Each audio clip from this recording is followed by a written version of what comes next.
when? Yep. Yeah, well, I've got some. When? Yep. Oh, right, okay. That's all right. We're offline now. Can I just I'm very No, no. literal. It can be edited. Okay, so these are both knitted fabrics. This is knitted on a domestic knitting machine, like your granny might have, for instance. You can see that's a normal knitted stitch there. It's very coarse. Normal domestic knitting curls up at the edges because the natural nature of the stitch is to push itself, is to curl up inwards because there's more bulk on this side than there is on this side. Yeah. So it's a little bit.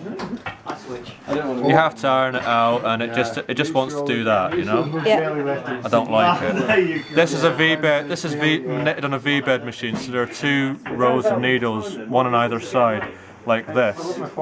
And it knits here and here and here and here and here and here, back and forth, like so.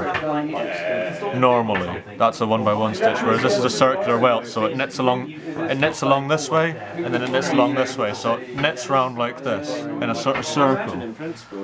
But basically, this is just a much more stable cloth.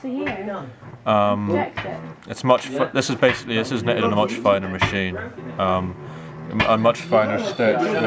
Whereas this is knitted on a standard gauge machine that you might make a jumper on, and I had to run like 6 pieces of thread together to make it work. So it's really not as stable, and I wasn't very careful. I mean, It made different noises because of that.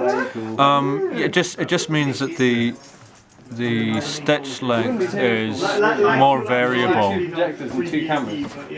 There's more variance in the stitch length when it's loose like this. If you do this, you know the stitch length varies, the whole structure of the cloth varies. Yeah. Whereas this, if you hold this tight, the stitch length remains constant and doesn't vary, so the resistance of the entire cloth will remain roughly the same. But this is not a precision instrument, you know. This isn't what this yarn is for. This is just a use for it. As you can see, there's not a great deal of stretch this way, but there is quite a lot this way. Horizontally speaking, knitted fabric stretches a lot more. Of course, because there's steel in this, when you stretch it out like this, it doesn't go back. If you did that to the cuff of your jumper, it would just pull straight back in because wool is elasticated and there's going to be lycra in your jumper anyway, and probably in your jeans as well. But because this is steel, steel has no elasticity, neither does silk, so it just stays like that, which is kind of interesting, you know. But that doesn't matter. It looks awful, but then you just pull it back and it's fine. What's it usually used for, this material? I don't know if it's usually used for anything. It was being used to knit handbag material with. It was just an idea. I don't know if the idea ever reached market. I don't know what other people use it for. It's got an interesting texture.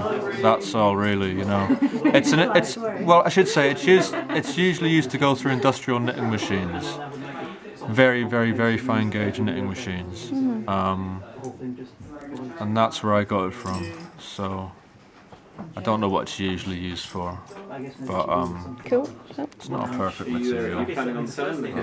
Yeah.